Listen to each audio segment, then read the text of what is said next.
Psalm 109. This is talking about the wicked man who is going to be condemned at the day of judgment. He clothed himself with cursing, as if with a garment, but it was in his inward parts.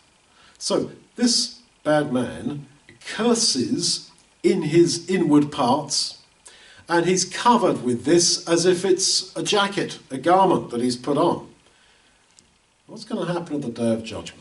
Verse 29, God's enemies will be clothed with dishonour.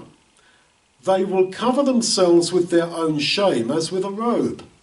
So the image is twice used, that this man clothes himself with cursing in his mind, in his inward parts, but in the last day he will clothe himself with his shame.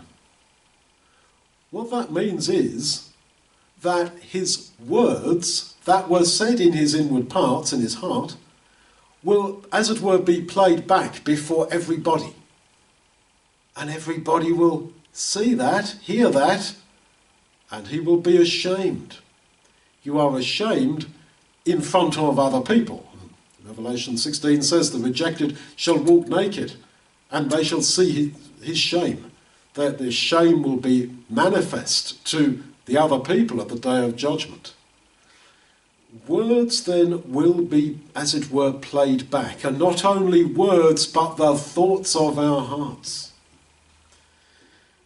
So then, as James says in the New Testament, so speak as those who will be judged.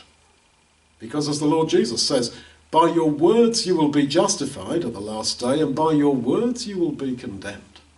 And here, the man who clothes himself with cursing does it, we're told, in his inward parts. The control of our thoughts and the nature of our thoughts, which is, of course, reflected in our words, is so critically important. Remember this, that our words will, as it were, be played back. We live our whole lives, as it were, on camera, with audio, video recording, even of our heart, of our deepest inward parts. And that will be seen before all. That's a comfort. It's also a challenge.